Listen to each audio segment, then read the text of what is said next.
Retrouvailles estivales à Venoix, les Verts font toujours recette. Pourtant, le spectacle fut rare en première période. Il faut attendre cette reprise de volée de Rio à la 20e minute pour voir le match s'animer. Mais c'est durant les arrêts de jeu que le public s'enflamme avec cette partie de billard lancée par Jesper Olsen. Ave des centres, Ceccarelli repousse une première fois.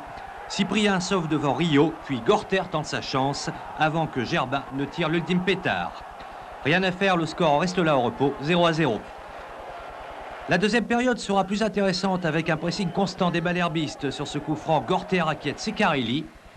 Le gardien corse sauve ainsi une nouvelle fois ici devant Gerbin. Mais ses camarades de champ en revanche ne sont guère efficaces. Il faut attendre la 60e minute pour voir le premier tir stéphanois tenté par Ahon. Le match va basculer à la 67e minute à la suite de ce U2 entre Rio et Gerbin. Rio est accroché dans la surface. Question, y a-t-il pénalty ou pas? Ce qu'on peut dire, c'est que Michel Rio était en train de perdre le contrôle du ballon et que le contact du défenseur stéphanois était vraiment maladroit. Après, je pense qu'il peut siffler pénalty. L'urgence d'un contact avec Rio était vraiment inadaptée. Monsieur Harel, lui, ne se pose pas de questions, pas plus que Stéphane Paille qui transforme le pénalty à la façon de Jean-Pierre Papin. C'est le premier but de la saison pour Malherbe et pour Paille.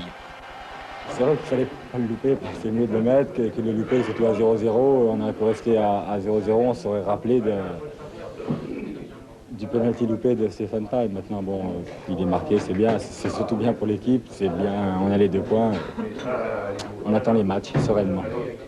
À l'image de ce corner, les Stéphanois tenteront d'égaliser, mais c'est trop tard et quand ça pose 1-0 devant une formation en panne d'offensive. Marquer des buts, vous savez, c'est pas en jouant avec 1, voire 2, voire 3 attaquants, c'est pas ça. Je crois qu'il faut d'abord préparer mieux le jeu que l'on l'a fait ce soir et moins subir. À partir de là, je crois qu'on sera beaucoup plus efficace devant.